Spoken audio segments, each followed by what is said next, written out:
All right, welcome everybody. Great to see such a great turnout. Whoops. And so I have the pleasure of introducing William Heyer. And if you recall, I see some familiar faces because a lot of you were there when he gave a presentation when we were considering the final three architects. And so William Heyer won out, so we hired Heyer. So, and already in this day one that he's just, it's been a pleasure to work with him. He thinks about so many aspects that you just don't think of. I mean, Tony Shaughnessy can attest to that in the short time that he was, Tony's our chair of our building and grounds. John Richards has also been working closely with, he's the one that's worked most closely with Bill. And but we want to begin with prayer. In the name of the Father, the Son, and the Holy Spirit. Amen. Dear Lord, we see this title, Evangelizing through Sacred Architecture. And that is our heart's desire, is to make you known and to make your beauty known, because you are truth, goodness, and beauty itself. And so we want to put a hurting world, a wounded world, one that is devoid of light and beauty. We want to proclaim that beauty for all the world to see, and help us as a parish who has been given a mission, the mission that Christ gave us, Christ, you yourself gave us, to make disciples of all nations. And that means also strengthening our own spiritual lives, and we do so in this beautiful house of worship that you have given to so many generations ever since 1856. And so we want to preserve that heritage. We want to ensure its continuity. We want to be faithful and to the integrity of this beautiful church that we've inherited.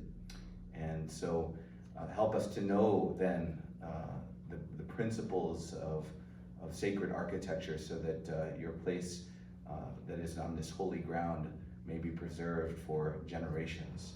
And we have a privilege to stand on the shoulders of those who have given blood, sweat, and tears to this very place, and to do the same ourselves in our generation. And so we entrust this to Our Lady, who was with St. John at the cross, as we pray Hail Mary. Full of grace, the Lord is with thee. Blessed art thou among women, and blessed is the fruit of thy womb, Jesus. Holy Mary, Mother of God, pray for us sinners, now and at the hour of our death. Amen. In the name of the Father, the Son, and the Holy Spirit. Amen. So I'd like to turn it over to William. Thank you, Father. Thank you all for being here. It's a great turnout. Yes. Sacred architecture. Never thought we'd get big crowds to come and listen about sacred architecture. Architects in general are pretty boring to listen to anyway, but I'm going to try to make it as exciting as I can. I gave a talk a few weeks ago in Pontiac for a youth retreat. And so part of this talk is gleaned from that talk that I gave to a bunch of 18 to 25-year-olds. But it's really applicable to everyone in learning about sacred architecture. It's a universal language, and I think you can all learn something from what I have to offer you and use it to help evangelize. And for those of you who were here to listen to me talk a year ago, how many remember me from a year ago? Yeah, just a few. Good. So we talked about master planning, and the discussion was really about what the needs were here at St. John's. And I got to listen to everybody, and I wrote down all that was said, and it was all transcribed and put into notes, so I have all of that, because we are going to continue with master planning.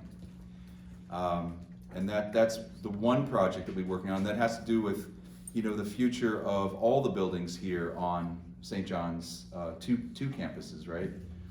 And so I still have to get more familiar with that, and master planning will start here soon. But this process and learning about sacred architecture really is tied into the work we're going to be doing for the beautification of the church. And at the end of my talk on sacred architecture, I'm going to show you some pictures of some of the other churches we've worked on.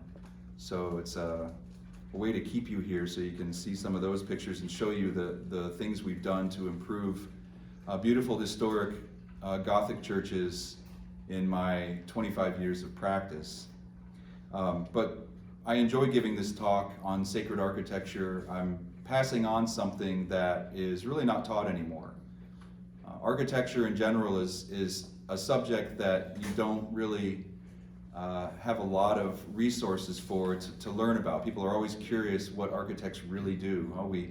We put together pieces of puzzles to make hospitals. We do shopping malls. Yeah, well, and we do these big fancy houses on Long Island or California, and they're all crazy zany buildings. But there's a bunch of us that just do work on beautiful buildings, beautiful churches, beautiful courthouses. We design new courthouses, new churches, new monasteries. We're working on a cathedral in Missouri right now, really restoring but also beautifying it. A monastery in Oklahoma for Benedictines, and as always, a series of renovations and beautifications for churches. I think one thing that I hope you'll discover in this process is that my goal is to get to know you and to get to know the parish, because I want to make sure that history and that culture that you have imbued in this parish and in the church are going to be present and visible when we're done with the beautification. So that entails the whole history of the church, going back to its founding, and all the developments. And I get dizzy listening to all the changes that have been made to this church over many years, but it's all important because I want this church, when it's finished in this process, to look like it was always meant to be that way. We finished a church in Lancaster, Ohio a couple years ago, and I remember going to the dedication. The bishop was there with a bunch of priests. They all processed in, and there was an old couple that had come to my talks and had been there through the design process, and he just looked up at the ceiling, which we had freshly painted with flowers. It was dedicated to Mary, so there were all kinds of floral themes throughout the church. And he just looked and he said, "This is my church. This is my home." He just recognized it. And that's the goal. I want you all to know that my goal is to help you to see that your church can be even more beautiful than it is now, and to make it a place of prayer, and for not just you, but for all the future generations that are going to be coming, and seeing the designs as timeless, something that you can all appreciate no matter the generation. So this is kind of a vocation for me. I have a lovely family, and a lot of them are grown now, but still some little ones. And this is what I do. They know that I spend my time making beautiful buildings, restoring beautiful buildings for God. And I want them to follow a vocation as well, so it's a good example for them. So I'm going to start by, if this will go forward, to talk about evangelization and the ways that we evangelize, the ways that we're told to evangelize, taught to evangelize by our priests, our pastors, our bishops, by Catholic radio, is to teach the truth, right? We want to teach the truth about the faith, about the Catholic Church, and that's our primary way of evangelizing, right? We put on bumper stickers on our car, we go out and we meet people where they are in the various programs that we have in our parishes and so on. But there are other ways to evangelize. And I asked the youth in Pontiac about how else you evangelize, and they said, well, by setting a good example. And I said, that's excellent, setting a good example, meaning you are evangelizing through the notion of goodness. So we have truth, and we have goodness, and I asked them what's left, and they all know the third, which is beauty. And I said, okay, how do you evangelize with beauty? Do you wear extra special makeup for the dinner that night? How are you dressing in a really fancy dress or a nice suit? How do you evangelize with beauty? Well, God is beauty, and where do you find beauty? And the first answer among the kids, I'll call them kids, because I'm old enough to say that now, is in nature. So we know that we can engage people on retreats who may not be Catholic, may not even be Christian, by showing them the beauty of our world.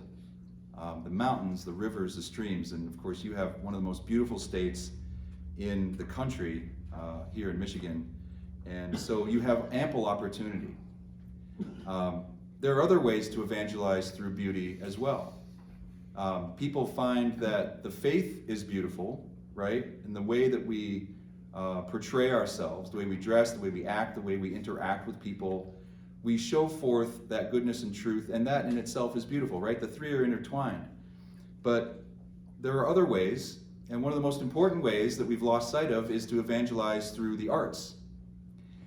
When was the last time we heard beautiful music, new music being made, or beautiful dance being made in honor of God? Going to an opera or going to a ballet that was made to express the beauty of divinity. That's kind of a strange concept, right? How about architecture? When was the last time we saw architecture being built that was built to show forth the beauty of God? Well, we all know we can see some of it in historic buildings, but our goal is to evangelize, and so we need to learn to speak about beauty in ways that the younger generations and girls like this and guys like this are going to be interested. Otherwise, what are we doing? We want to evangelize to the youth, to the nuns, N-O-N-E-S, right? The kids who were not raised with any faith. And sometimes the best way to engage these people is not with words, not with truth, not with even goodness, but by showing them beauty. And a lot of them are very attracted to it. In fact, recently there have been a lot of studies done on youth, particularly in England, and they asked these youth who go to things like Vespers. Here's an example of an English Anglican Vesper service, an evensong service. And they interviewed all these young people afterwards, people in their ripped short, jean shorts and their tank tops and their tattoos and purple hair or whatever. And they said, why are you here? And they said, well, I wanted to experience the beauty of this music, the beauty of what's offered here. I'm not interested in the faith or anything like that, but I love coming here. It's very spiritual, it's very moving. I feel like I'm taken away from the world. Okay. So across the board, you'll find kids doing this. And these evensong services in England are packed. In fact, the churches have recently upped the admission fee because they know they can make a little more money off of it in the Anglican churches. But the point is that young people are hungry for beauty. They may not say it, they may not show it in their everyday actions, but they are, and certainly going to these evensong services has proven that. The success of certain dance companies or certain musical groups that are singing beautiful traditional music or traditional dance the ticket sales are going crazy.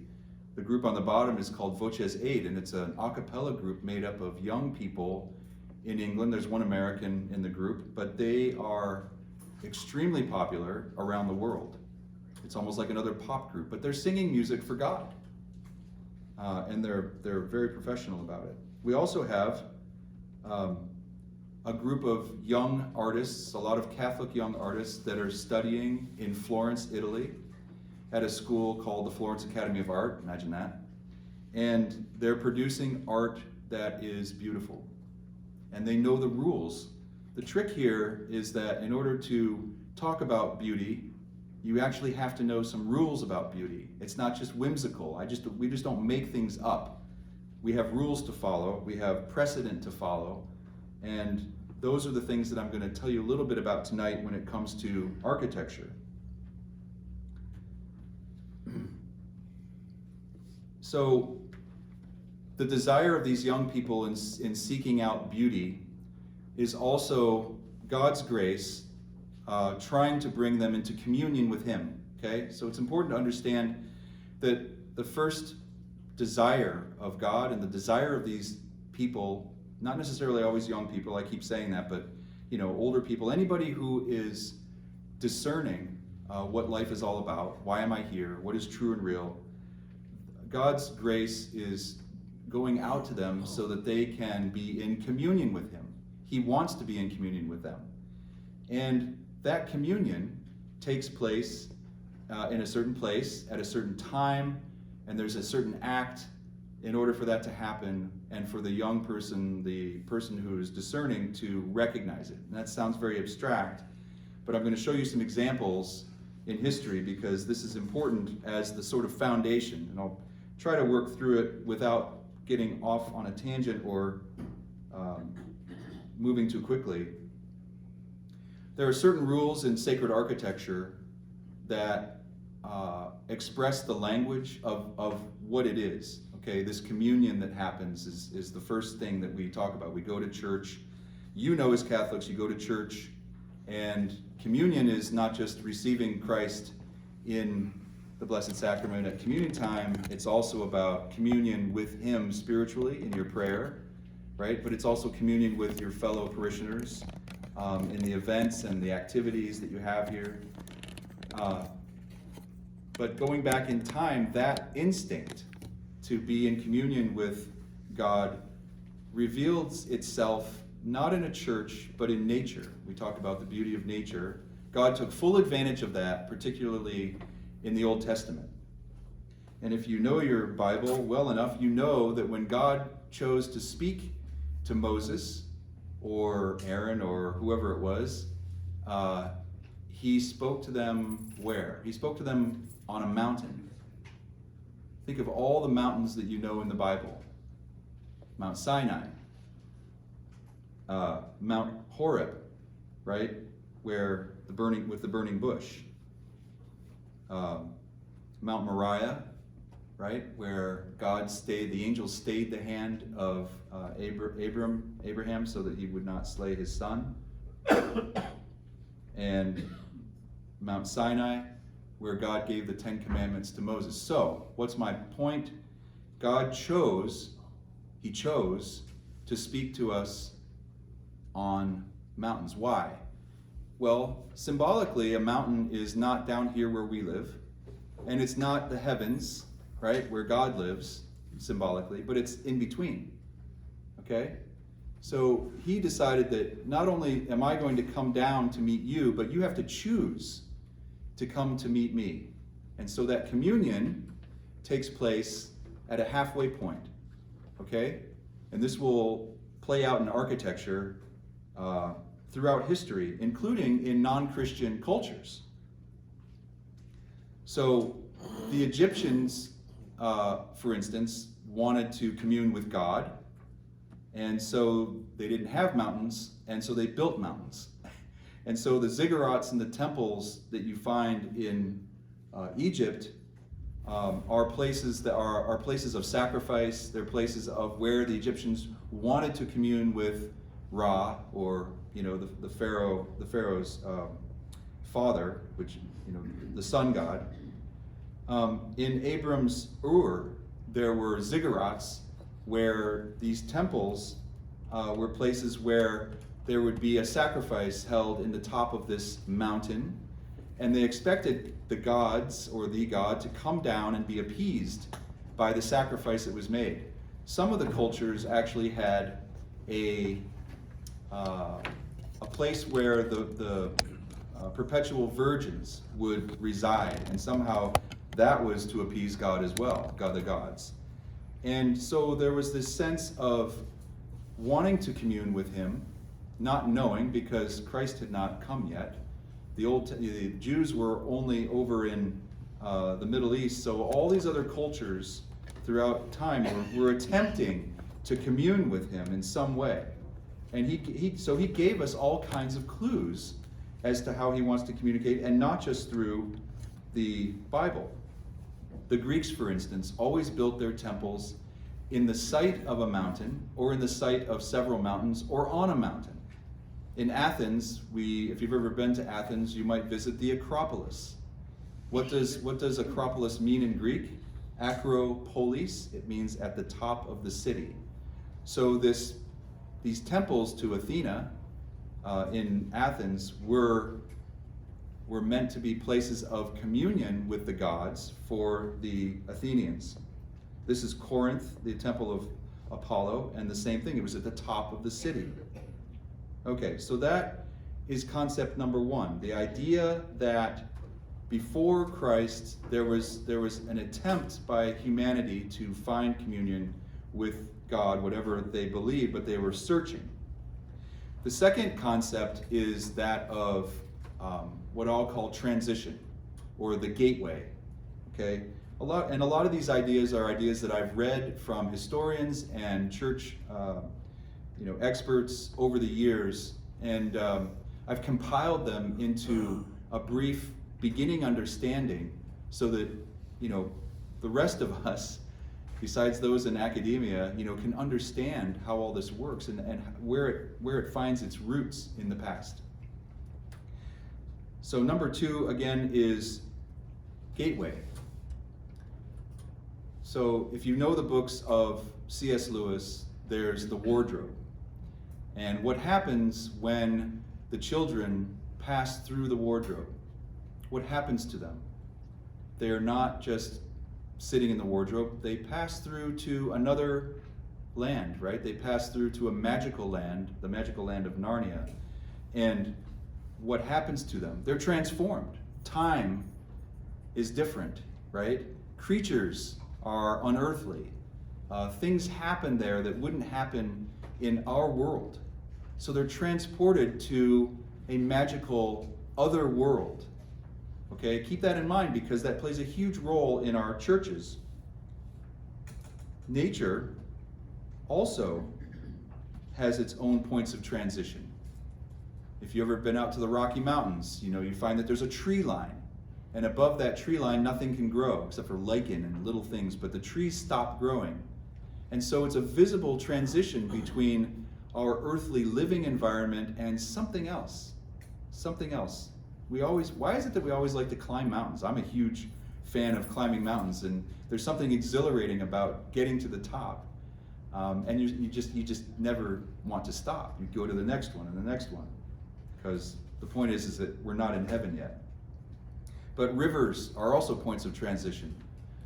Lots of writers have used rivers as important transitions, like Tolkien talking about different lands in his Lord of the Rings series. Well, this also comes into play with architecture. The Egyptians built gateways, huge gateways, that were designed to express not only the history through the hieroglyphics, but the fact that you were entering, these are temples, Egyptian temples, that you were entering into another world. You're entering into a spiritual world of the pharaoh, the king, that this temple was built in honor of, okay? And what's interesting is you see on the left there's a plan of the temple, and that is when you enter through the great pylons, that's what this gateway was called, okay? Here's the pylon here. You would go through into different courtyards and different temple precincts until you wound up at the heart of the temple, which was called the cella. And in a sense, you were actually going back in time, because all of the things that you just passed through were built sequentially over time. So, like the wardrobe, time is reversed. It's different. Okay, so there's a spiritual aspect to the wardrobe in Narnia that C.S. Lewis was hinting at that we find in sacred architecture. Okay, and this isn't Christian sacred architecture yet, but I'm going to get there. The Greeks also built these temples, and the gateway, in some cases, was the temple itself. And they would build them with these sculptures like gorgons, Medusa, lions, creatures, some of them mythological, some of them natural. But it was to really warn you. Why would you warn people in front of a temple? Well, because the Greeks wanted you to know that what happened inside this temple was that there was an act of deity that was happening at the altar, okay, in this temple or in the cella, that this was the place where the gods came down to be, to appease us or to be appeased or whatever it was. The point being is that this place was awesome. It was way too powerful for you to enter. And so we're going to, keep you at bay. The concept for the Romans was a little different. The Romans believed that their city was a temple. The whole city of Rome, for instance, was a temple.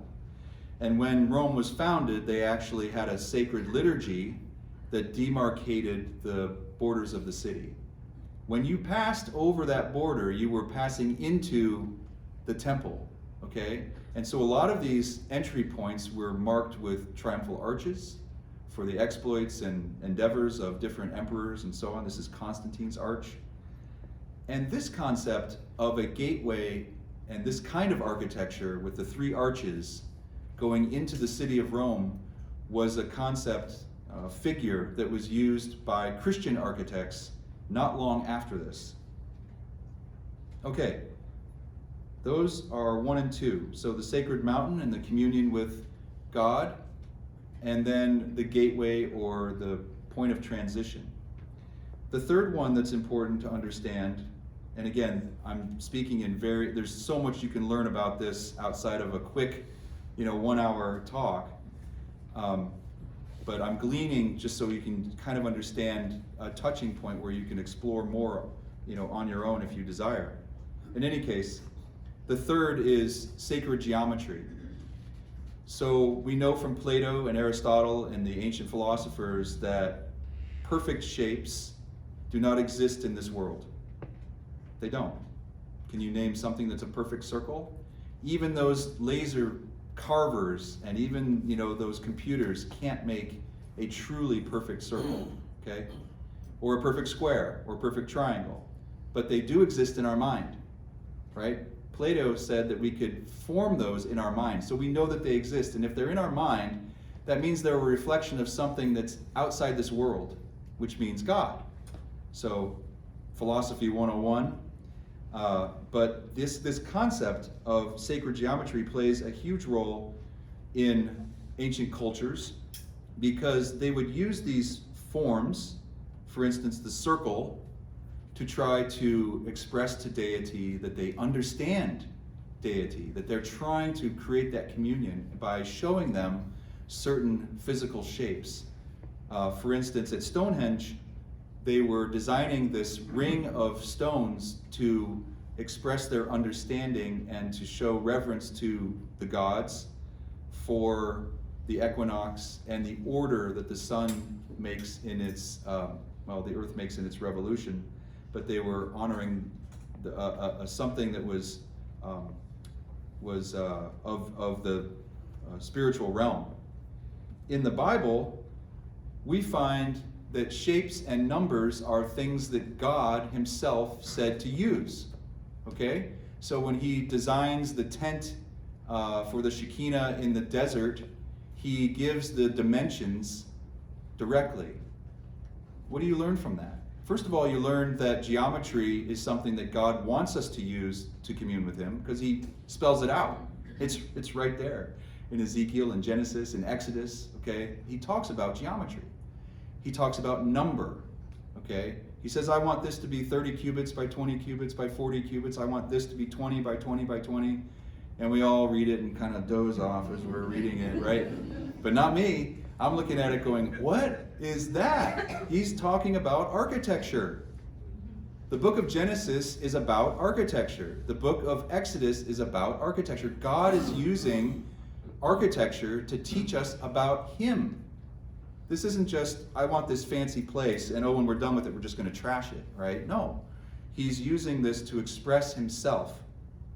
And what's fascinating, is that when you get to the building of Solomon's temple, now God gave the measurements for the temple to David, but David never built it. Solomon built it, okay? And when Solomon finally built it, we got to see, and this is a reconstruction, how those numbers that God handed down were how they were manifested.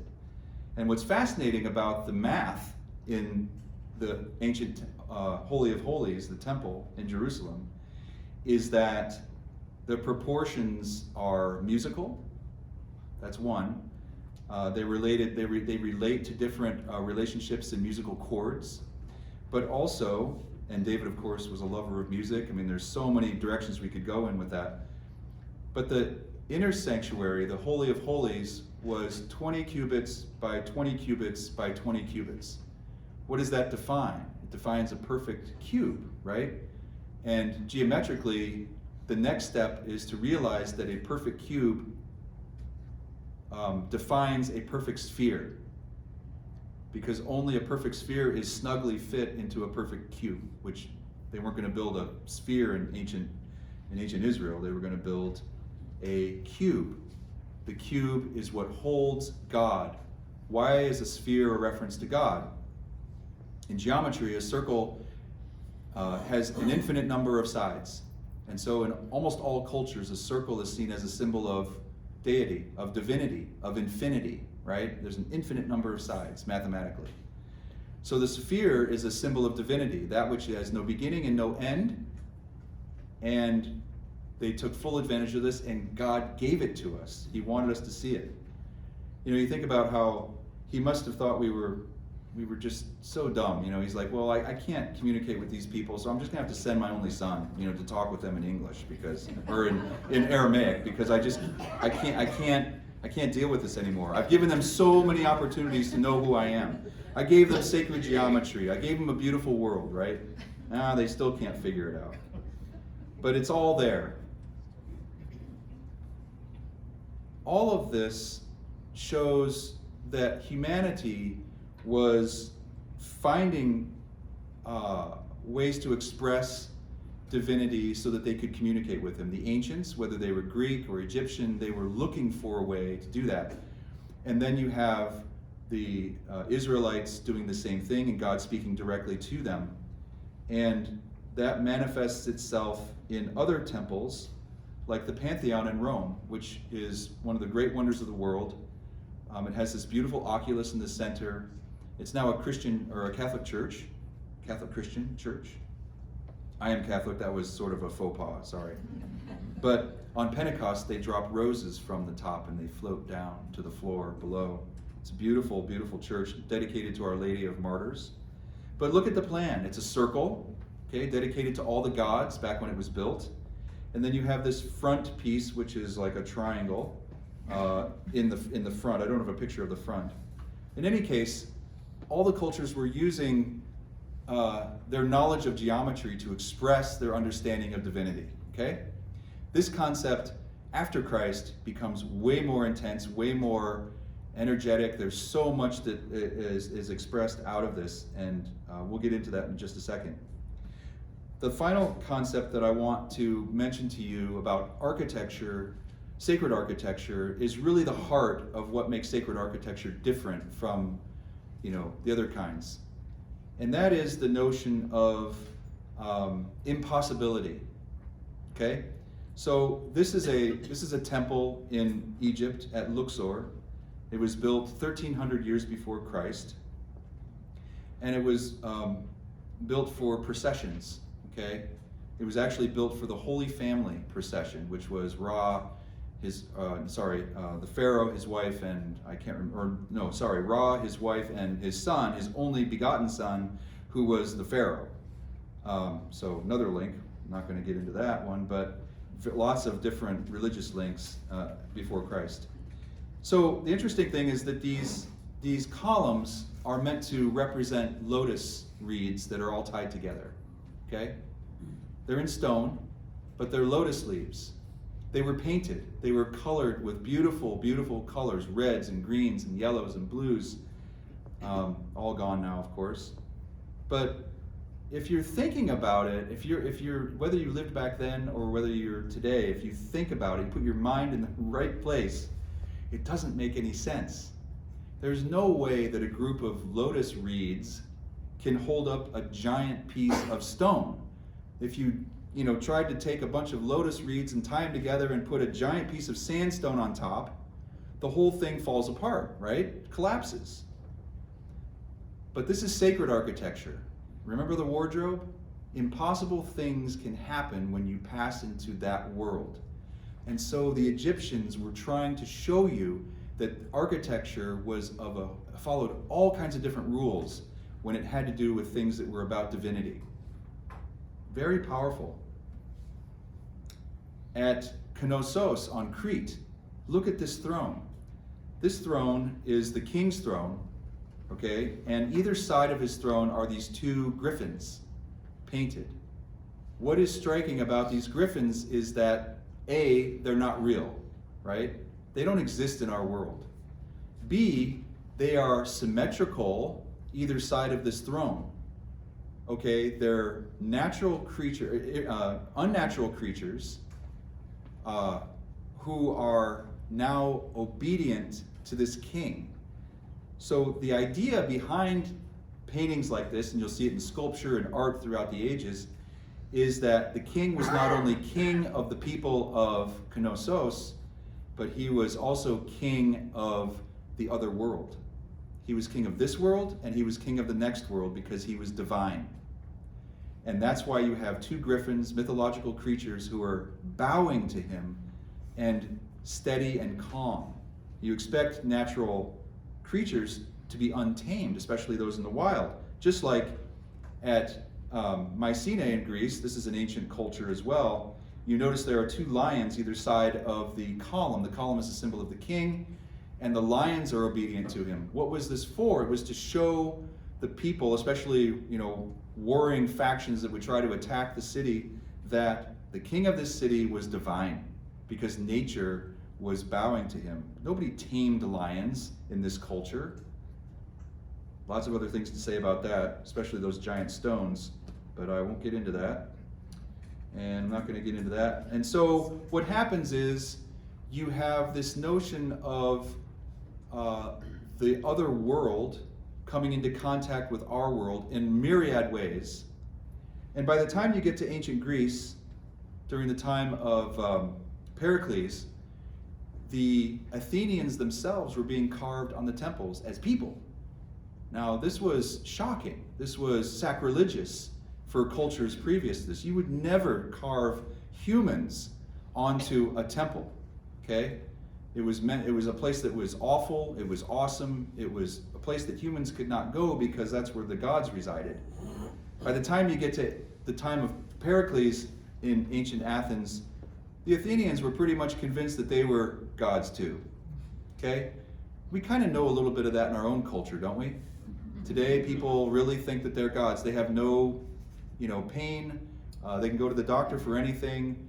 Young people in particular, there's no sacrifice that they have to make. The Athenians were living in an age when that happened. And guess what? Their culture collapsed like 30 years later. I'm not making any predictions, believe me. But. So then there's a huge transition. And that transition is the incarnation. If you know the writings of G.K. Chesterton, he wrote this book called The Everlasting Man. And one of the most beautiful sequences in the book is how he describes what happens at Bethlehem. He talks about it like an hourglass. And all of history, all the sands of history come to this one point in history that changes everything. And from that point spill out those same sands and they're transformed. And he talks about it being the darkest night, that history and time were going to be transformed. It's a really moving passage. If you ever get a chance to read Everlasting Man, you will be totally moved by that. But the result of, God's deciding to come down and be with us. And so the sands spill out, and from that are transformed not just our religions, right? Because Christ, in a sense, fulfilled. He was planning preparing all kinds of cultures, especially the Jews, right? Because they were the chosen people for this to happen. And now that it's happened, all of a sudden you recognize that cultures look at their architecture, their arts, in a new way. Why? Because of the divine image. Christ, the Logos, the image, is God. So no longer do we need Athenians on the temple. No longer do we need, Medusa or the griffins or any of that, because God has a picture himself. Before that, we had no picture of God, right? The Jews they can't even write his name. They can't even say his name, right? But now Christ has a picture. And it transforms our understanding of all that architecture. So we talked about the sacred mountain in the Old Testament and in ancient cultures. Christ uses the mountain. At Mount Tabor, he reveals himself to his apostles in a way that was so striking that Peter, he's just, I'll set up a tent for you over here. How's that? And he didn't know what to do. He's seeing divinity in its fullness on a mountain. God is communicating on a mountain. But of course, the most important mountain, which is a little one on the east side of Jerusalem, is Mount Calvary. We always talk about Calvary. If you look in some older books, you'll see it's always called Mount Calvary. And that's where he gave up that sacrifice. He presented himself in that sacrifice, which would fulfill and make obsolete all other sacrifices, right? So again, the temple. Now, in Christian architecture, this is actually, or was, a Christian church. Ignore the minarets. But Hagia Sophia in Constantinople, now Istanbul, which was Constantinople. Yeah, you got that. This is a sacred mountain, designed by Greek architects in the 500s for Justinian, who was the emperor of the New Rome, which was Constantinople, okay? And he wanted to build a sacred mountain to God, and he did. It's one of the wonders of the world. In the Renaissance, you'll see the same. In Florence, the Duomo is a new sacred mountain, and there's lots of other stuff going on here, which I'll explain. The gateway. In the Bible, we know that when Adam and Eve sinned, they were kicked out of the garden, and who was there to guard the door, close the door and guard it so they couldn't get back in? Anybody remember? This says, yeah, and St. Michael with his flaming sword standing there at the door. Get out. Well, when Christ came, he opened that door again. He is the gateway. Christ is the gateway, and you can talk about this symbolically and spiritually, right? But architecturally, think how powerful that is, that he is the gateway to the other world. Getting to know him, loving him, understanding him, and understanding God through him. He is the gateway. So monasteries started to build gateways that were not only references to the ancient gateways, like the arch in Rome I showed you. This is a monastery in Germany, and it has direct reference to the Arch of Constantine, even by its columns. This was very early. This is in the 800s. And then you have churches like Notre Dame. What's happening here? This is the Arch of Constantine. Now, they added a rose window and they have towers. Okay, 1, 2, 3. Frieze. Top out, with the same, it's the same thing. Notre Dame was modeled on the Arch of Constantine. It was a gateway, not to the city of Rome, it was a gateway to the Christian life, right? And so what happens when you go into church? And I want you to think about this when you go into church the next time you come for Mass or for other things going on, for private prayer. When you go into the church, you go up the steps. You are rising up the mountain, okay? Above you, in many of these cathedrals, is Christ. You see him. He's holding up his 2 fingers. Whoops, wrong hand. And he's holding the book of life, right? I am the way, the truth, and the life. Around him are the 4 Gospels. which are not mythological creatures, but real creatures, right? In reference to, no, they are mythological, because we have winged lions and winged oxen, and so on.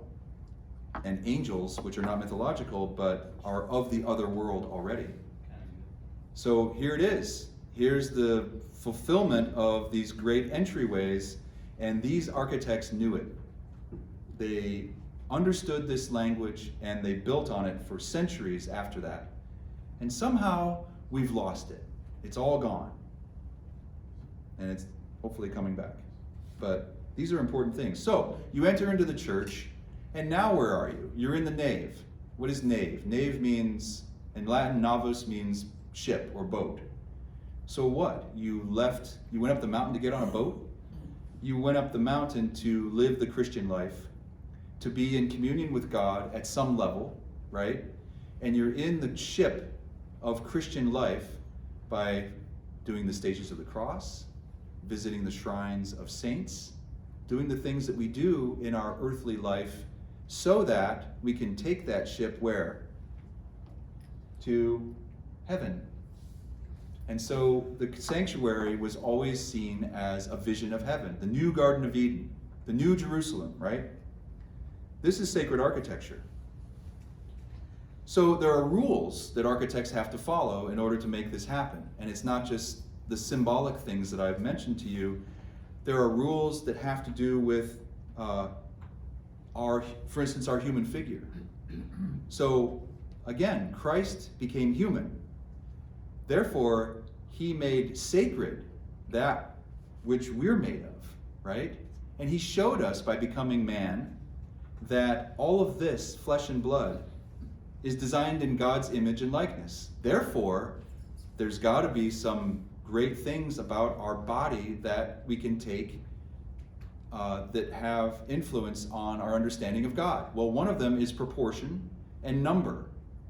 And so, in particular in the Gothic period, the scholastic period we call it, with Aquinas and so on, and even from ancient Rome, you'll find that they would come up with the proportions. Like one head multiplied times 8 is roughly the proportion of a human, or 1 and 7, depending on where you are in time and culture. Also, the relationship of fingers to hand, to brachia, or the Romans called the brachia, and then the relationship of other limbs to other parts of the body. And there's tons of writings on this, but why did we study it? We studied it because Christ made sacred the human body. There are other rules, like this notion in Greek architecture called eurythmia. And this is a complex one, but I wanted to bring it to your attention because I think this shows another relationship to our spiritual life. So the Greeks knew that if they followed number strictly, that their buildings were ugly. And it's the same in music. And I was expressing this to the kids in Pontiac. If you take the strings of a lyre, which the Romans had, and you strictly made them the length mathematically, and you plucked at them, it would sound horrible. But the Greeks decided, Pythagoras decided, that if I just modify them a little bit, I can make beautiful chords, beautiful music. And so all of these things, eurythmia, the fine-tuning of things, here at Greek temples, they knew that if they made their platform for the temple perfectly flat, that it would look to us like it was sinking. Okay? It was an optical illusion. The columns at the ends were tilted in. The columns themselves tapered, because that's what made them more beautiful. The point for the Christian life is that eurythmia shows that we're not perfect yet, and that numbers and proportions in some ways have to be modified so that we can see God. You remember the stories about angels and how humans could never look at an angel because we would die because they're too beautiful?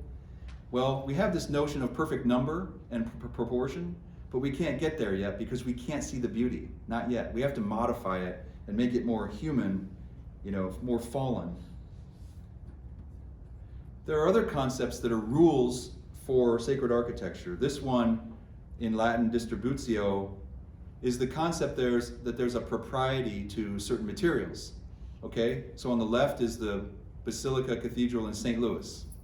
And in it are marbles from all over the world. I think there's like 12 or 20 different marbles in the church.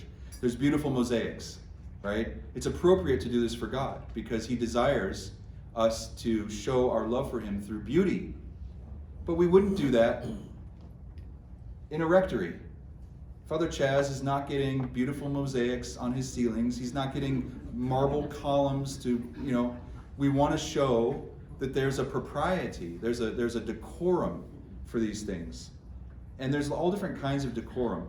The appropriate use of different kinds of columns for different kinds of saints has a long history in the church. The decor of nature, which means that certain rooms are oriented in certain directions for the best sunlight and things like that, the best airflow, ancient concepts. But in Christian architecture, nature became different because now we were looking to the east, right? Christ's second coming. And so churches tended to be oriented, which way is east here? That way. Aha. We were orienting everything that way in preparation for his coming. So in architecture, you'll find that the sanctuary or the apse of a church is typically facing east. Now that gets modified in cities like in Rome where they just fit them where they could, but we call it liturgical east, where you're facing whatever direction the church is set up for. So decor of nature, okay, we're going to call that in Christian architecture decor of nature. But my favorite is something I call the decor of supernature. So it's one thing to pay attention to the rules of the earth. It's the seasons, the sun, in order to create these rules for architecture. It's another thing to pay attention to the signs and symbols of salvation, of supernature, of the things that are supernatural for us, and using them in architecture. So here's an example of the Church of the Shroud in Turin. Anybody ever been to Turin before? Hey. So here's Christ, and you can see the marks on the shroud where the crown of thorns was. The architect who built the church for the shroud takes the Corinthian column, okay, which is a column that is a symbol of youth and energy, fertility. There's all kinds of symbols, but it's a good symbol for Christ. And he modifies the capital, the Corinthian capital, to have symbols of the Passion. So instead of using the classical pagan symbols, he's using Christian symbols, like the nails of the cross instead of the little pollen pods of a flower, or the crown of thorns in place of where we would see egg and dart in a Greek or Roman Corinthian. So this is just a small example where, architecture nerds like me can find this stuff. But when you go to the shroud, you look up and look around at all the details, and now you can see how the architect transformed a temple into something that was symbolic and meaningful at every level. So in the Middle Ages, Thomas Aquinas introduced us to other concepts in sacred architecture. And he doesn't really talk about architecture directly. A couple times he does, like stained glass. His reference in stained glass is that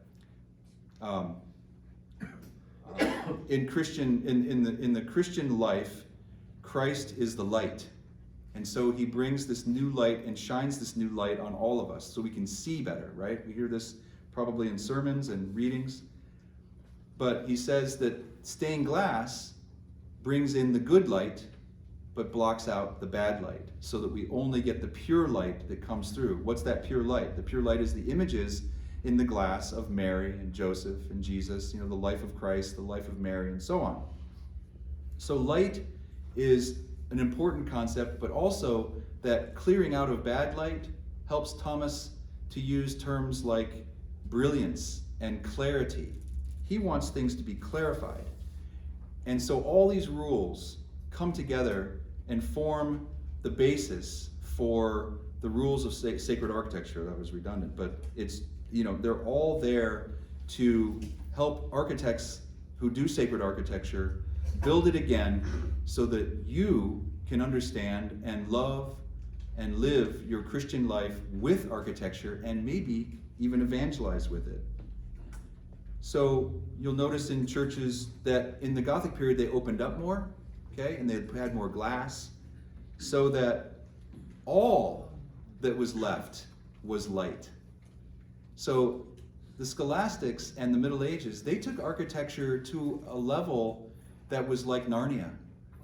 Okay? It was no longer about the weight of a column. It was no longer about little windows. It was no longer about seeing stone as stone. It was about seeing with clarity divinity. And this is why a lot of people love Gothic architecture. They don't know it, they can't express it, but now you can express it to them. Not to say that the other architecture's languages are not equally as powerful, but there was something special about Gothic that sent it to that other world feeling. And the last concept that I want to leave you with is that all of these things, truth, goodness, beauty, order, eurythmia, clarity, brilliance, were all reflected in one person other than Christ. The moon reflects the sun. Mary reflects Christ. Again, the use of light. And Mary is the model for Christian life. And so we look to her and we can use her by meditating on her life, by meditating on the Christian life through Mary, we can come to understand sacred architecture even more, because she is the model, in a sense, of sacred architecture. For instance, the sanctuary is Mary. How's that? In the sanctuary, you have a cave, so to speak. And it was always the symbol, going back to early Christian times, that it was symbolic of the cave at Bethlehem where Christ was born. What happens on the altar? Christ becomes human in flesh in the host, right? So in a sense, we have that birth again at every Mass. And that's why the sanctuary, it's important to remember Bethlehem. But Mary is there in this cave. And typically in early Christian churches, and even like St. Peter's in Rome, but even just in your own churches where you might have a vault over the altar, Mary is the veil, okay? And she's the veil over the altar, and she is protecting Christ, who is symbolically in not only the Eucharist, well, he's really in the Eucharist, excuse me, but the altar, he's symbolically in the altar itself as well. Through the Christian life and death, an example of the martyr whose relics are there.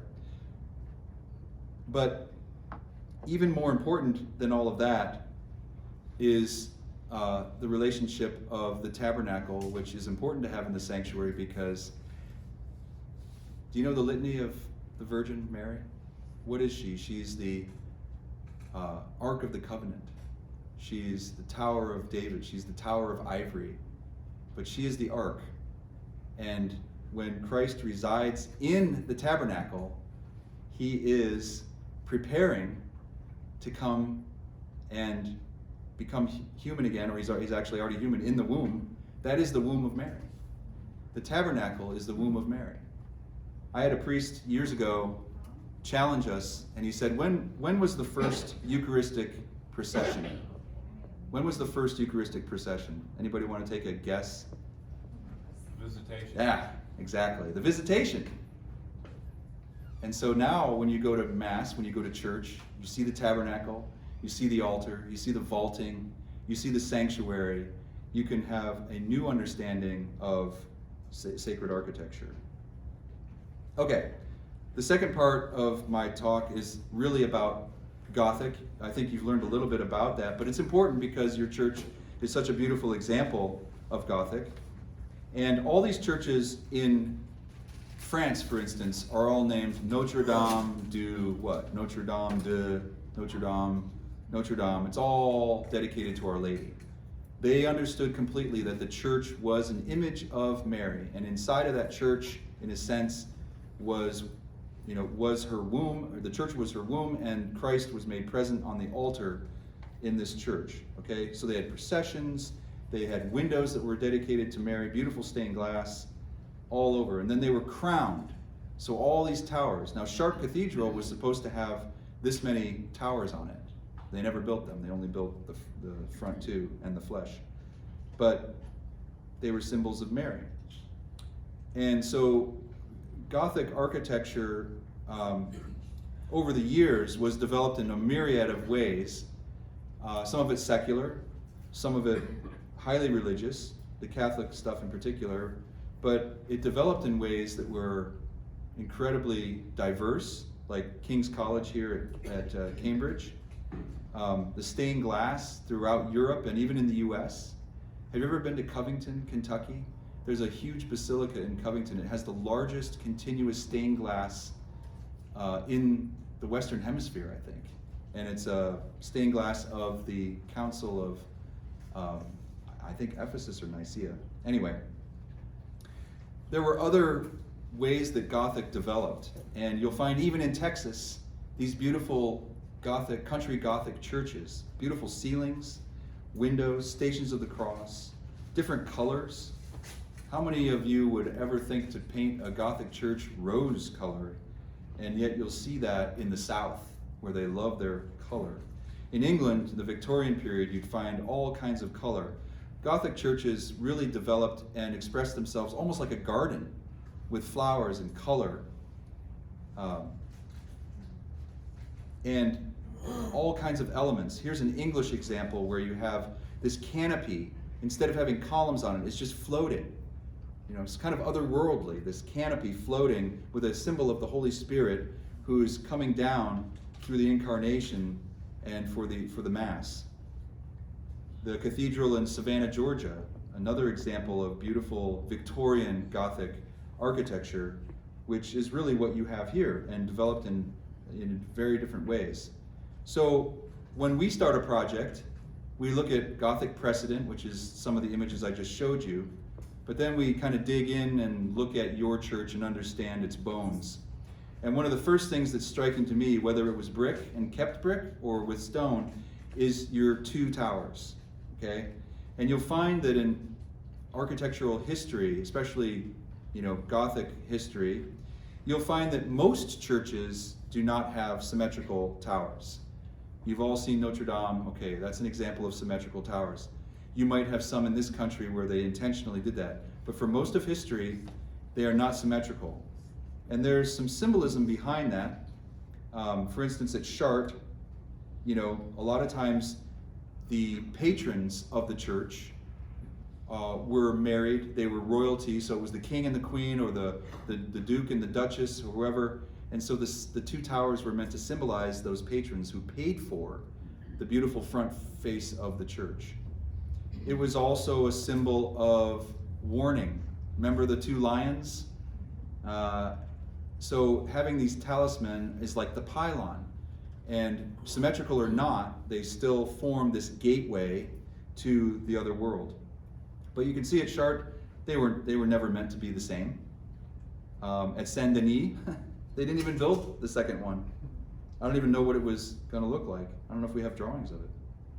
But in the US, we see a lot of churches, particularly in New York and Boston, East Coast, where you'll have these two towers. Now, the reason why these work so well in an urban environment like New York is that when you're walking down the streets or the avenues in New York, you really can't see anything architectural except the canyon, right? You've got the skyscrapers, you might, even St. Patrick's Cathedral, if you're walking up Fifth Avenue, you kind of see a little bit of it, but you can't really see it because it's just, you're blinded to it by these other buildings. But the Lutherans and the Methodists and the Anglicans, or the Episcopalians in particular, they utilized this kind of architecture because a corner tower could be seen from both the street and the avenue, right? So when you were on the other side of the street and you were looking across it, you could see this tower and you could recognize it as a church. And then they wanted to anchor that corner. So they built a strong, larger tower at the corner. Instead of doing two, they just wanted to really anchor that corner. So this is Fifth Avenue Presbyterian in New York. And then you have the Church of the Incarnation, which is an Episcopal church in New York. Look at that. There's not even a tower on the other side, but they don't need it because it expresses the corner of the streets and it makes it recognizable and it holds it firm there. Christians want their architecture to be firm, settled, and beautiful. So that was one concept that I'd like to give you in terms of understanding your beautiful church. And then we dig into the history. So we look at the way the church was over, the time that it's been here and the developments that happened for whatever reason. And so our goal is to express the beauty of your church, not just for what it is now, but for what it was and what it will be. Again, like I said at the beginning, we want this church to be timeless. And so we look at these images to understand what it was that designers and architects utilized, what they felt was proper, what was appropriate for the particular language of your church. And to me, these concepts are always interesting. For instance, you have this old high altar reredos with the crucifixion down below. You have an emblem above. And then in the 50s, you have this Art Deco development, which was very popular. Just to be clear, this image and the image before is actually our church. Right. Right? Yeah. I didn't think everybody knew that. Oh. Yeah, this was your church. And so is the next one. Yep, and so is the next one. So it was very popular in the 1950s, believe it or not, to do a kind of Art Deco, what we call the liturgical movement designs. They're a little, you ever been to Rockefeller Center? You've seen the mosaics and it's kind of that kind of style. And you'll still see it in a lot of churches today, but here, no, it was gone. So, but anyway, the point is that we take these, we absorb them, we learn from what was there, we understand the structure of your sanctuary and how other artists use that, because we want to use that as precedent, because we want to reflect what the church has been at various points and to express all these notions of sacred architecture so that you and your families can pray better, to feel at home, and to understand the meaning behind and the history behind everything that's going to be there in the church. So I promised I would show you some other examples of churches that we've worked on. This is the cathedral in Columbus, Ohio, St. Joseph. And I will tell this story briefly that I told Father Chaz this story earlier, that we were invited by the bishop to come in and do some beautification. We were going to put the tabernacle back on center in the back. We were going to create new chancel seating for the clergy. We were going to get rid of this new platform out front and so on, and really clean it up and improve it. So I go on a tour with him, and the deacon of the cathedral was there, and we go down into the undercroft, and we're looking at some of the old marble pieces from the old high altar and so on. And we go into the mechanical room, and the electrical panels were a disaster. I mean, this place was kindling, ready to go. And so I asked the deacon, and I said, "What are you doing about this?" He said, "Well, it's part of the project." And I said, "Yeah, but this is a huge project. Not only did they have to replace all the electrical in the cathedral, they had to replace the transformer, which was not even on their property. So they had to go to the city of Columbus, and they had to get special, variance or permit or whatever to have a transformer on their side of the street." And so the price came to us, and I said to the bishop, I said, "You need to put off all the architectural stuff that we've been talking about. You have to take care of this electrical work." So I consulted through the lighting design. We have a wonderful lighting design locally in Columbus, and she went to town. They changed out all the electrical, brought it all up to code so the bishop can sleep at night knowing that his church isn't going to burn and that the city of Columbus isn't going to fine them. So that's what we've done. And now the new bishop, Bishop Fernandez, is talking to us about now doing the next phase. But for your church, this is also very important, that the bones of your church be intact and in good shape before you go and start to really decorate. So we've been looking around and studying what you have. I went into the basement today, the crawl space, looked at all your electrical panels, and we're assessing everything. So What church is that one? this is the Pontifical College Josephinum in Columbus. So this was whitewashed in the late 1980s. And the mural on the back was painted by a famous German immigrant artist from Cincinnati, and we brought it back. And not only that, but we improved the floor, and we improved the lighting and the electrical and the mechanical. And this was a project that took us really from 2004 to 2017. Why? Because we had to redo the roof, and we had to redo we had a tuck point, and we had to fix all the stained glass windows. Because any plaster company that comes in to do plaster work, the first thing they're going to ask you is, when was your roof done? Because they do not want to walk away from a job knowing that their plaster is going to get wet next week and start to crack. So we had to do a lot of things. We worked on other parts of the building too, but this was a huge success, even though it took us a long time to finally get there. This is another church where we restored the interior. We put the original ceiling back. Actually, this is a better ceiling than what they had originally. But during the process, we found that their attic was filled with bat guam. And the state of Ohio came in and said, stop. You need to abate all of this before you go any further with your painting and your decoration. And so guess what? We brought the abatement team in. They cleaned it out. Then the inspector came back and said, you still have old cloth-covered wiring in your walls. You need to get rid of that too. So the point being that once you open up your walls, it's like a floodgate for inspectors. They're looking at everything. So when we go into a project, the first thing we do is start looking at all of your bones and the guts of the building to see what this project might entail. But this is a fascinating project too. I wanted to show it to you because in the middle of this is this emblem that's from the same date as your 1950s designs, okay? And we kept it, but we surrounded it, instead of having all the vines that you used to have, we had those here too, and they were not very pretty. But yours were much better. But we decided to surround it with, this was a church dedicated to the Immaculate Conception, and we just surrounded it with these ribs and the stars, the gold stars. Very simple, but elegant. And the altar here is restored from another church. We brought it in, and we had it cleaned up and gilded and put statues in it, and the people love it. Very prayerful space.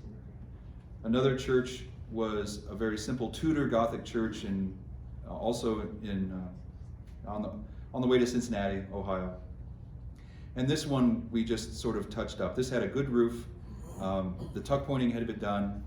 So we were ready to go, and we were able to create a new sanctuary. The paneling in the sanctuary is original. We just darkened it. The priest was very Irish, and he wanted his church to look like an Irish country church. So he wanted the black Irish wainscot of the wood. He wanted the dark pews, and then he wanted everything else to be light. And it was a really fun project. So here's an example of what we do. Now, the parish is named St. Colman of Cloyne. And on the back wall, we have Irish harps and Irish crosses.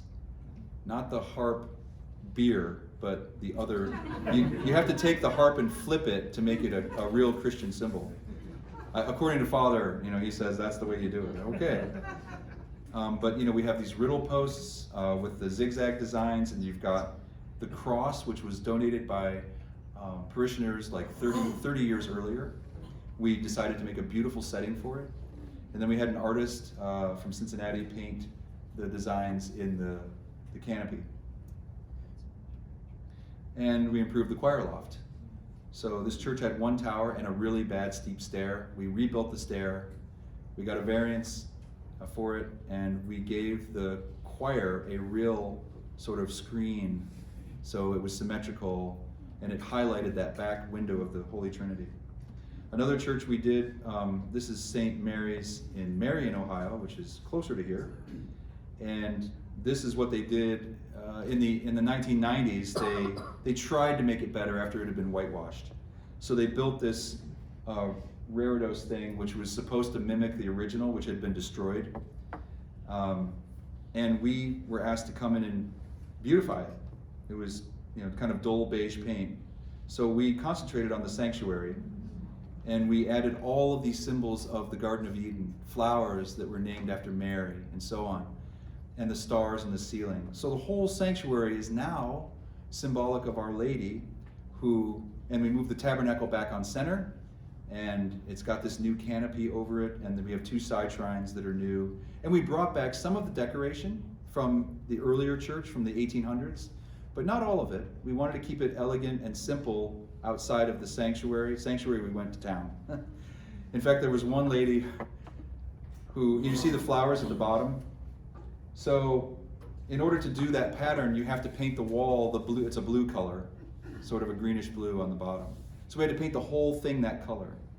And one of the old parishioners, this lady who was a great donor, she would come into the church on a regular basis to watch the progress of the work, because it wasn't closed off. We just couldn't go into the sanctuary because we weren't doing anything structural.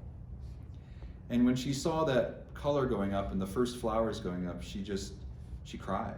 She put her head down and she was nodding. Father came up to her and he said, Mrs. Smith, what's wrong? She said, this is not my church. She was horrified. And he called me and he said, what do I tell her? And I said, tell her to be patient, to trust us. And I think, she'll appreciate it towards the end. By the time of the dedication, she came up, she was crying for a different reason, because she thought it was so beautiful. But it's hard to trust architects today, to be honest, right? Another one is St. Mary's in Lancaster, Ohio, that I mentioned. This one had good bones. Again, the roof had been redone, all the flashings, new slate. The walls outside had all been tuck pointed, but we did have to do electrical work. We had to do a little bit of mechanical work, not much, and then we repainted it. Now, this is dedicated to Our Lady of the Assumption, so we took another reredos, or altarpiece, that was another recreation of the original that had been destroyed, and we beautified the church to look like this. So we raised up the reredos, we put the tabernacle back on center, we painted the apse with the blue ceiling, and the pattern on the walls is a floral pattern. And it's fascinating because in the middle of every flower, usually you'll see those little pollen extensions. Well, in this pattern, they looked like swords for some reason. And I was looking at the pattern and I went, 1, 2, 3, 4, 5, 6, 7. There are 7 swords in the heart of this flower. And so I went to the artist and I said, we need to make this look a little bit more like a heart, and you're going to paint all of those swords gold. And I went to the pastor and I said, we have the 7 sorrows of Mary in the pattern on the wall. It wasn't me. That's just the way it came out. So when you do sacred architecture, it's amazing how some of the graces that flow, some of the things that God puts there, and you just kind of back away and go, whoa, there's something else happening here. So anyway, that is what we do. And I hope that you will enjoy working with us, you'll trust us, and I'd be happy to take any questions, but I'll be back again soon to do more master planning, and we're going to try to start that conversation again and get input from the community. But for now, our team, we have Reed back there, raise your hand, Reed, and Sarah, who are from our office, and they're going to be helping. We're measuring the church. You have no drawings, so we're actually spending time actually documenting your church, and that'll be the foundation for a lot of the drawings that we do for our designs. But I thought that was important. Father Chaz and I agreed that it was important that we do that, to document the church, and finally have some... And so did the building and Yeah, grounds. building and grounds, yeah. Because we don't have any, because I remember you asking for drawings, and we don't have any drawings. And so just for historicity purposes, it was good to do. But also they spent all day, these two, measuring everything with tape measure and laser pointers, horizontally, vertically, so that we have an accurate representation of our church. So it'll be great. Yeah. And I would be, Jack from O here would not like me omitting the fact that that William Heyer got his architectural degree from Notre Dame, which is like the premier classical architecture university in the country. Want to show that Gothic church? Oh, the Basilica? Yeah, I didn't work on it, so. I know you didn't. Yeah. And Sarah did too, I think. Yeah, Sarah. And Reed went to Ball State down in Indiana. And my undergraduate was from Pratt Institute in New York City. So I've had a lot of experience. I worked for Thomas Gordon Smith, who was the founder of the classical program at Notre Dame, and he and I worked on a number of churches together, which is really how I got my start doing sacred architecture. And he also hired, professors like Duncan Stroick to teach at Notre Dame. So Thomas, the last time I was here, we were coming from his funeral, so it was a very difficult week for me. But he was the brainchild and the master behind all of what architects like us do. And there's a number of us out there now, but we owe it all to him for training us. So you can thank Notre Dame. Don't worry about the football, we'll deal with that separately. But so, any questions? Yeah. I just want to say this is fascinating. Thank you. Yes. Hey, you talked about lighting and you talked about nature and sort of how like churches, beauty is like transcendent, like sort of you want churches to feel beautiful, but like you get like lighting in nature. But what about like sound? Mm-hmm. You think like the church could improve like on that? Like I know like one time I was at Queen of the Miraculous Church a few years back with my brother, and they had like a waterfall type sound, and I remember it being very peaceful.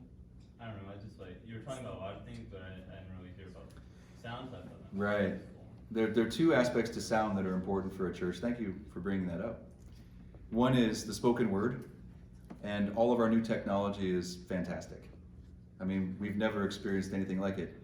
The trick is getting somebody who actually knows how to use it and install it properly and program it correctly, because most of the churches that I work on, they struggle with that. But the new systems are so advanced that you can actually put the speakers like not even facing, and they can design the sound waves to bounce off walls and hit everybody in the ear. And those are super expensive. They're like six-figure sound. We actually looked at one of those for the Josephinum and kind of fell over when we heard the price and went back to more traditional speakers. But the spoken word is important. But the sung aspect, the liturgy, right? The music is integral. And I didn't talk a lot about that, but the music for the church is integral to its liturgy, right? And the liturgy is not just the Mass. The liturgy is the liturgy of the hours. It's Vespers, it's Compline, it's Matins, all these things that, at one time filled the life, the church was filled with music, 8 times a day or more. And the Vatican, Father Chaz and I were talking about how the new liturgy of the hours is about to be published, and it's going to be encouraging priests to have more public liturgy besides the Mass in the church, including Vespers and maybe other, times of the day. So we want music to fill our churches. We get it all on Spotify, and we get it on, YouTube and all of that now. But the real place to hear it is the sound that you get in the church, and that should be unaccompanied. The best music is unaccompanied by microphones and stuff like that, because the churches, especially traditional churches, are built to carry the sound of the organ and the voice. The problem that we have is that people don't have a good relationship between a sound system for the spoken word that can speak well in a church that has reverberation for the organ and the choir. And so there's two things that happen. One is you resort to microphones in the choir, and conversely, you try to deaden the space more for the microphones, right? But the natural bones of a church, especially yours, is to carry that sound and let it reverberate just right so that it falls gently on the ear from the back, the choir, which is why the choir was always meant to be in the back, at least in our parish churches. That's another story. But there's, when you go back to churches that had religious orders like Benedictines, that they were up in the choir, which was near the altar, but it still carried, through the church. So it's a difficult issue because we've struggled with sound and sound systems for, a long time, 30 plus years. Does anybody ever remember, I don't know if you had them here, but they were like the old brown cloth speakers that would be mounted on the and is that right? Yeah. But I direct a group and sing in a choir, and I've been in churches where the priest is giving the homily, and it's like Charlie Brown's, classroom. But our tech struggled yeah. with sound here. How many people can hear? Father Brian kind of speaks fast, right? Yes. Can people understand his homilies? Raise your hand if you can. Ooh. Raise your hand if you're not able to really hear. Okay, that's good, because that means it's an improvement. Because I've heard like some folks come up to me and say, "Can you tell Father Brian to slow down a little bit?" So I'm glad that people can hear the homilies. That's a good thing. And I just wanted to take a quick survey if you feel like we still need to work on sound even more. Yes. Side. Oh, yes. It's hard to hear sometimes. The sides? Oh, okay.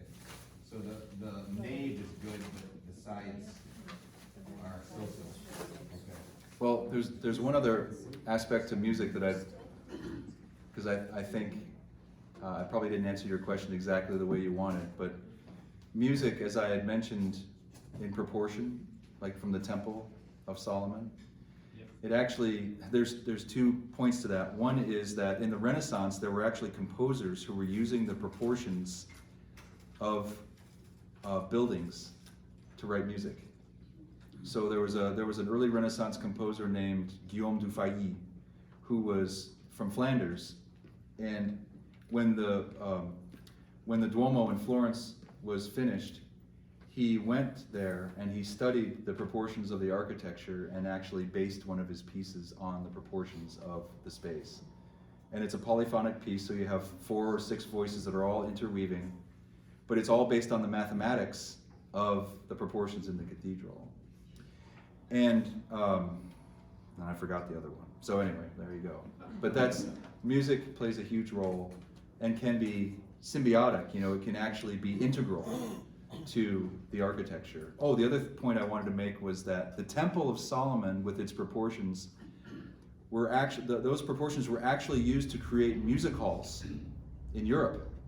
So the Concertgebouw in Vienna is actually based on the proportions of the Temple of Solomon, and it's one of the best venues for orchestras in the world, because they're God's proportions. Somebody figured that out.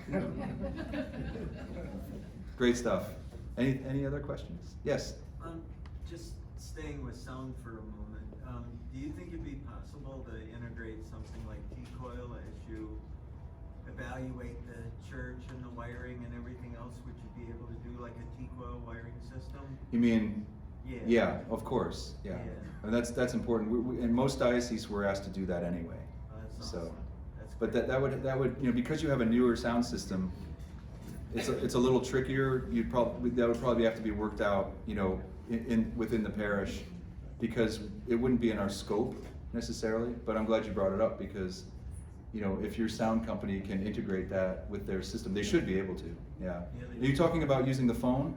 No, well, some would use the phone, but it would work with most of the hearing aids today. If Right. they're T-coil equipped, Yeah. and somebody could just push a button. Is it Bluetooth? It's like a Bluetooth. It's much like a Bluetooth. Yeah. It'll pick up all of the amplified sounds. Right. So if the choir is amplified and the Father's speaking, then you'd hear it directly through your Yeah. hearing aids. Most dioceses require it when you're renovating or building a new church. Yeah. That's great. That's Yes, sir. So there's a lot of structural things within our church that are probably older and need updating or tuck pointing or whatever. And you're asked, just by looking at it, I know you're not done with your study probably, but how much longer do you think it would be before we start to get the real beautification happening? Wow. I mean, that really depends on funding. You know, there's costs and time lapse, especially now with the way the markets are and the industry and getting people lined up to do work. There's so many factors, but funding is the biggest one. We've got to, you know, get the church to where it can accept those designs. And looking around the church, there's lots of things that I think need to be looked at. There's some things that I think over the years have been neglected, and it's normal. I mean, a lot of churches can't catch everything. But big things like plaster, you know, restoring the plaster, which it's going to need. You know, we talked about the wainscoting, and we actually took off a panel today and realized it's all been cut up. You know, but you know, we can create a new wainscoting that would be beautiful. The flooring, you know, how do we possibly bring back the old terrazzo with the beautiful patterns? Now that the underside of the pew, you know, under the pews is all concrete underneath that carpet. So there's lots of different things that are going on here to help in discussion, lots of different options. But in terms of the bones, you have good bones. I mean, I went in the basement today. I haven't gotten in the attic yet, but I'll do that tomorrow. And I think you have really good bones. I think it just needs some TLC. And I think the parish needs to be ready to do that, you know, to really put the effort forth to give it that TLC, to get it to the point where we can really, you know, bring it home. So one thing I really respect about Bill is that his integrity in making sure, like he said, if we have to pause the contract in order to get all these things straight, we'll do it, because he's not willing to take shortcuts. Like, of course, he would love to just start working on it and have but I mean, looking at, and by the way, he wasn't dressed like this today. He dressed like this for you all, because he got down and dirty and he was sweating. He was like, and because he was down in the basement, he wants to get up in the attic. He's just looking at all the parts, and so something that I respect about him just in this first day that he's here, he really gets down and dirty, gets into work. Just as much of the theoretical knowledge that you had in that front part, he's so very astute with regards to the technical stuff, like, you know, the electrical, for example, was a huge one. He spotted what the diocesan assessors spotted with regards to our issues with electrical in the church. And so he said, that's really, you know, I'm not gonna work on it until that element is taken care of. So he's really making sure that the guts is in good shape before we start with the beautification, because that part, if that part is endangered, unless we take care of the more basic stuff. So, right? so there are two levels to this. One is we will continue with the design work. Okay, so we're going to create the images and go back and forth with the parish about design. That we're already set to do. But we can't really get into the actual contract where the contractor has people here putting up scaffolding, doing all this stuff on the inside of the church for decorative painting and other things that we would like to do until these other issues are resolved. So we will continue with the design. We will have the designs ready for you and for dissemination for public consumption, so that you can fundraise. And you know, we will do, you know, we do beautiful renderings for you to put in your bulletin, to put online, to do all these things so you can get other people excited too. But that's kind of where it stops until the other stuff is taken care of. And then when those things are ready and taken care of, then we present the construction drawings for the actual work to be done, for the bidding to be done on the decorative stuff. Yes? The arches and the pillars, the columns and the heads on the columns, is that part of the Gothic? And will that remain the same? Or do those things have to be changed? No, they don't have to be changed. One thing that I have always appreciated about churches is that they are like people. They develop new proportions and new looks over time.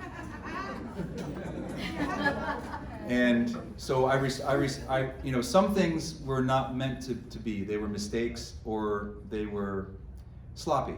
And you can probably recognize them as easily as I can. Like, why did we do that? But with that, there was an intention, and the columns are actually well proportioned. They cover over iron columns that are like cloverleaf design and plan. So they're more Gothic underneath. But the problem is that when you get to the top, they're not going to they wouldn't support the arches properly. They wouldn't engage with the choir loft properly. They wouldn't engage with the sanctuary properly. And the look that you have is unified. And in reality, Gothic is classical. I mean, it comes from the same language. They all come from the same language. If you go to Notre Dame in Paris, you'll see that they are columns like yours, but they're bunched together and they're stretched out. So there's a base, there's a capital, there's, you know, the shaft. And so, you know, the way I look at sacred architecture is that all these languages are related. So that helps, it's liberating, right? Because I can look at your church and say, oh, there were all these changes that happened over time, but it has a unification to it. It has a beauty to it on its own. It makes you unique in some ways, which you should, you know, express that uniqueness. You don't have to be, there's no such thing as a truly Gothic church. In Italy, you'll find churches, especially up north, that are Gothic. They were built Gothic, but all the altars inside are Baroque. Or you go to Eastern Europe and it's the same thing. You'll have Baroque churches with Gothic combined. And they work together because they're all part of the same language and they do it well. So those are going to stay. I even found the original plaster cast for a capital in the basement today, and it's beautiful. Took a picture of it. Yes, ma'am. Dreaming, or does that church right there kind of look the size Yeah. of ours? This is bigger. Is it bigger? Yeah, this church seats about 900. How many does yours seat? 421. Yeah. So this is a longer 421. Is that before or after dinner? Yeah. So, but you know, these churches they're all related, and the scale of the space is relative. You know, you can take this and make it a little bit smaller, and it has the same feel because your arches are beautiful. But it needs TLC. Your plaster work needs TLC. We got to make sure that the roof isn't leaking before we start any plaster work. There's a whole domino effect. The electrical, you know, we have to get that looked at because we don't want an inspector to come in and say, all right, shut it down. You got to do this. You got to change this. And you want to be up to code. Yes, sir. So Bill, from a project management standpoint, it sounds like you're doing master planning, you're gonna give us the designs, and then we are gonna find out we have some structural problems that have to be taken care of. In past churches that you worked in, does the church need some sort of project manager to handle all that? Do you handle that? What have you seen in other churches other than the Well, there's two aspects to that in other dioceses. One is the pastor will assign someone who he wants to be the project representative from the parish. Somebody who typically has experience in construction, knows the church really well. That's normal. I've also worked just with a pastor, and I've also worked with a whole committee for every meeting. Because everybody had a different kind of expertise. Okay, and it worked for a small parish. On top of that, a lot of dioceses have the building superintendent from the diocese that will come to every construction meeting and sit in to talk with the contractor and the architect and the project representative from the parish and go over paperwork, billings, change orders, schedule, all that stuff. In Columbus, it's worked really well. In other dioceses, it's been hit or miss, but I don't know how it is in Lansing, but typically that's what they do. They'll come and sit in and just make sure everything's going smooth. If they don't do that, you can still run a great project. You just really need to have somebody to help Father Chaz through it, to look at the paperwork. We do a lot of it, you know. I mean, yeah. So our contract typically has us, you know, for instance, approving the contractor pay applications. So we have to go and look and make sure that they're, you know, on schedule, that we're giving them money for what they've actually accomplished, and they're not trying to bill ahead. So the architect will watch out for that. We also approve or disapprove all submittals. So the subcontractors have to send shop drawings and submittals, and our team will, you know, review those and approve them or reject them. So if let's say the electrician decides to cut some corners and submit light fixtures that look kind of like what we wanted to put in, but they're not the same product, we'll say, nice try. So you guys really are there Yeah. through the whole thing? Yeah, that's the construction phase. That's the last phase. It's construction administration is what we call it, or construction observation. At that point, it's really the contractor and the parish, but we are the third of the triangle, and we just are there to make sure that everything, as much as possible, is done according to the drawings. And of course, there's some things that can't be. You know, we understand that. We make all kinds of compromises along the way. But yeah, we're there. We're there for that. And again, for this project, for the church project, renovation and beautification, you know, we're looking at going through the schematic and then probably putting a halt to that until these other facilities issues are resolved. And then, and that way you're not spending more money on us, which is unnecessary, until these things are resolved. And then if we get a green light and we see that these things are being taken care of, we might even go in tandem with some of the work that's being done, so that by the time that work is done, we're ready to hit the ground and have the painters in and plasters and so on. So it's going to be a lot of communication and time, you know, getting it timed right, so that we don't have any, you know, hiccups. For instance, decorative painting studios.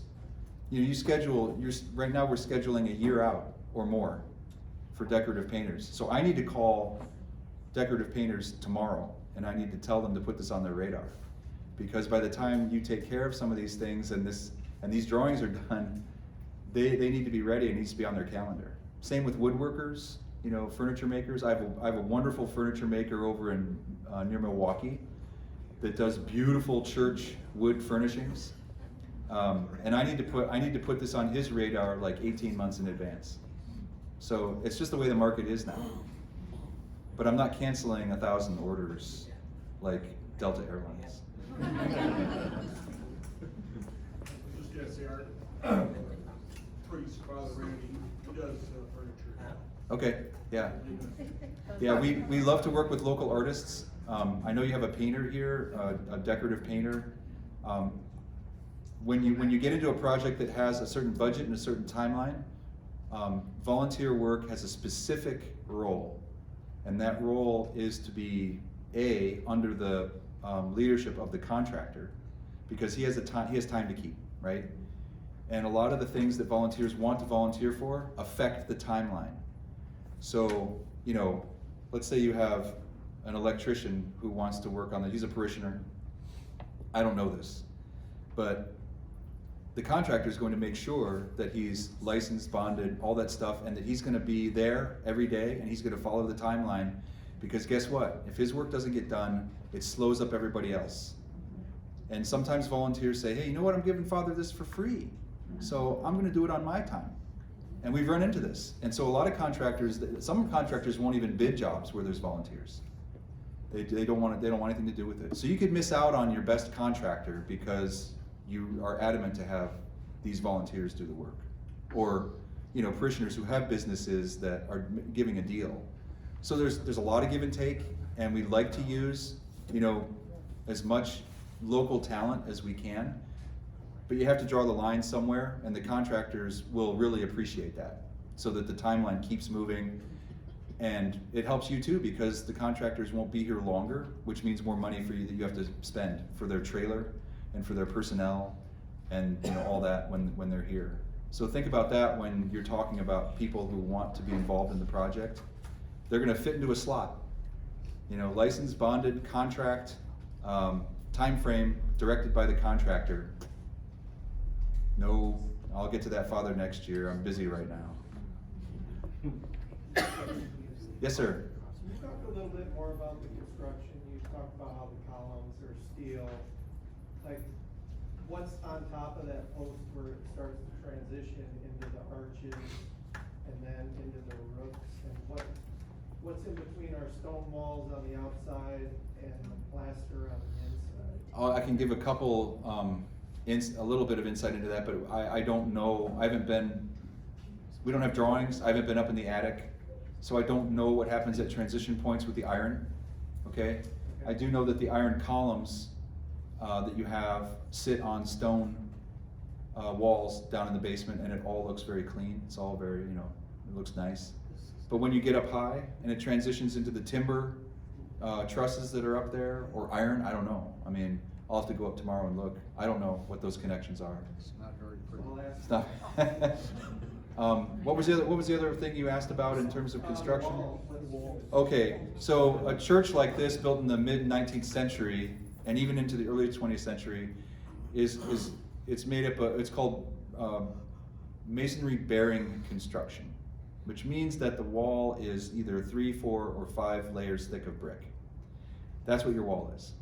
Now, when they changed it to stone, they took off the outer layer of brick, which didn't change the structural capacity of the wall. It just replaced the brick outer layer with a stone outer layer. And this is traditional masonry. It's actually very advantageous to have construction like this because the walls naturally breathe, okay? And that dew point happens somewhere in the masonry. It doesn't happen inside the church. It doesn't happen, inside the front layer of stone. It happens somewhere in the masonry, so the walls are constantly breathing, which is why you don't want to seal the outside of a masonry building that's bearing wall construction. It will actually trap the moisture in, and your building will disintegrate. It'll turn into dust.